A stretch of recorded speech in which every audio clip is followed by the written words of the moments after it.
Cinema ரகசியம் நேயர்களுக்கு வணக்கம். இன்றைய வீடியோவில் 1974 வெளியான உரிமைக்குரல் படத்தின் பாடல் உருவாக்கத்தின் போது இயக்குனர் ஸ்ரீதர் ஏன் எம்ஜிஆரிடம் பொய் சொல்ல வேண்டியிருந்தது, அந்த பாடலை எழுதியவர் யார், எம்ஜிஆர் எப்படி அந்த உண்மையை கண்டுபிடித்தார், அதை பற்றித்தான் நாம் இந்த வீடியோவில் பார்க்க போகிறோம்.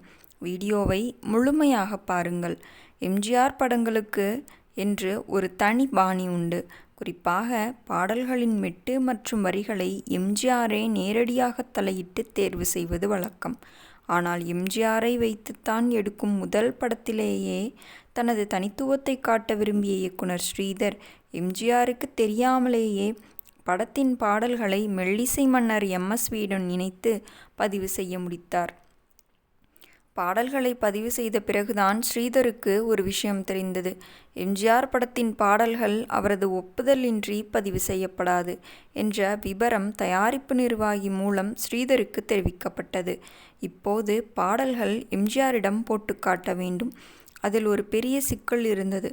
அந்த காலகட்டத்தில் எம்ஜிஆருக்கும் கவியரசர் கண்ணதாசனுக்கும் இடையே அரசியல் ரீதியாகவும் தனிப்பட்ட முறையிலும் சில கருத்து வேறுபாடுகள் இருந்தன. ஆனால் ஸ்ரீதரோ கண்ணதாசனை வைத்து ஒரு பாடல் எழுதியிருந்தார். கண்ணதாசன் பெயர் இருந்தால் எம்ஜிஆர் அந்த பாடலை ஏற்பாரா என்ற அச்சம் ஸ்ரீதருக்கு ஏற்பட்டது. இந்த தயக்கத்தை ஸ்ரீதர் கவியரசர் கண்ணதாசனிடம் பகிர்ந்து கொண்டார். அதற்கு அந்த மகா கவிஞன் சொன்ன பதில் என்ன தெரியுமா? ஸ்ரீதர், எனக்காக உங்கள் படம் பாதிக்கப்படக்கூடாது. வேண்டுமானால் இந்த பாடலை கவிஞர் வாலி எழுதினார் என்று சொல்லுங்கள். எனக்கு எந்த ஆட்சேபனையும் இல்லை என்று பெருந்தன்மையாக கூறினார். எம்ஜிஆரிடம் பாடல்களை போட்டு காட்டிய போது அவர் ஒவ்வொரு பாடலையும் மிக நுணுக்கமாக கவனித்தார். குறிப்பாக விழியே கதை எழுது, கவியே அதன் ஒரு வரி என்ற பாடலை கேட்டதும் எம்ஜிஆர் மெய்மறந்து போனார். பாடல் வரிகள் அற்புதம், டியூனும் மிக நன்றாக இருக்கிறது என்று பாராட்டிய எம்ஜிஆர், யார் இந்த பாடலை எழுதியது என்று ஸ்ரீதரிடம் கேட்டார். ஸ்ரீதர் தயங்கியபடியே வாலிதான் எழுதினார் என்றார். இதை கேட்டதும் எம்ஜிஆர் லேசாகச் சிரித்தார். ஸ்ரீதர், எனக்கும் வாலிக்கும் எத்தனை ஆண்டுகள் பழக்கம், அவரது எழுத்து நடை எப்படி இருக்கும் என்று எனக்கு தெரியாதா? இது நிச்சயமாக வாலியின் வரிகள் இல்லை, இது கவியரசர் கண்ணதாசனின் வரிகள் என்று துல்லியமாக கண்டுபிடித்தார். தன் மீது மோதல் இருந்த போதிலும் கவியரசரின் கவித்திறமையை மதித்த எம்ஜிஆர் அந்த பாடலை பாராட்ட தவறவில்லை.